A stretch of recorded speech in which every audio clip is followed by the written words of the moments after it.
Hai, selamat datang kembali di channel sebuah tanda tanya. Baru-baru ini, Rusia diguncang oleh gempa kuat yang terjadi di lepas pantai Kamchatka. Warga dikejutkan dengan peringatan tsunami. Apa penyebabnya? Apakah ini awal dari bencana besar seperti di Jepang tahun 2011? Yuk kita bahas lengkap dengan penjelasan yang mudah dimengerti. Gempa ini terjadi di semenanjung Kamchatka, yaitu wilayah timur jauh Rusia yang berbatasan langsung dengan Samudra Pasifik. Wilayah ini terletak di cincin api Pasifik, yaitu jalur pegunungan bawah laut aktif yang rawan gempa dan letusan Gunung Merapi. Jadi, bukan hal aneh kalau wilayah ini sering dilanda gempa besar.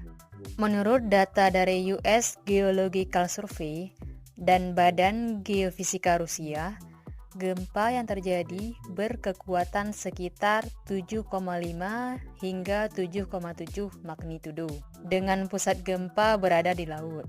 Gempa jenis ini disebut sebagai gempa tektonik, yaitu gempa yang bisa memicu tsunami jika terjadi di dasar laut. Saat dasar laut bergeser karena gempa, air laut di atasnya ikut terdorong. Hal ini bisa menciptakan gelombang raksasa yang bergerak ke arah pantai. Fenomena ini disebut sebagai tsunami.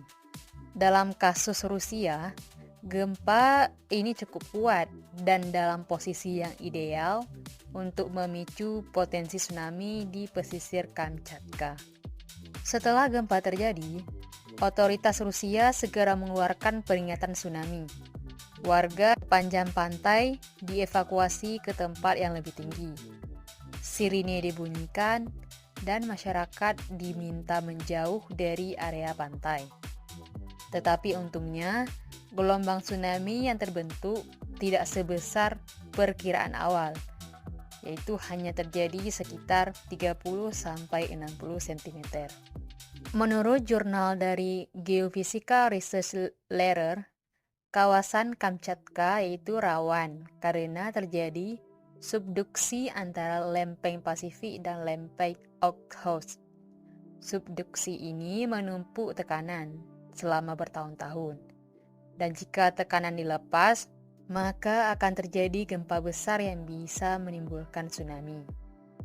Meski tsunami kali ini tidak mematikan, bukan berarti aman selamanya.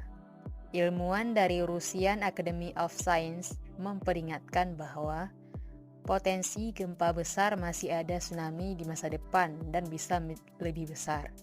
Apalagi jika pusat gempanya lebih dangkal atau lebih dekat ke daratan. Bencana seperti ini mengingatkan kita yaitu betapa pentingnya sistem peringatan dini, edukasi masyarakat, dan simulasi evakuasi. Negara seperti Jepang sukses menyelamatkan banyak nyawa karena masyarakatnya sudah terlatih menghadapi tsunami.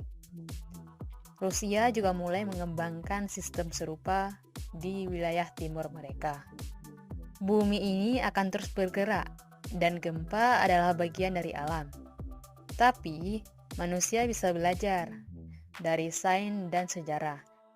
Meski kita tidak bisa menghentikan gempa atau tsunami, kita bisa meminimalkan dampaknya melalui teknologi, edukasi, dan kesadaran.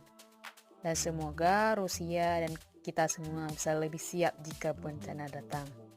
Terkait hal ini, bagaimana pendapatmu?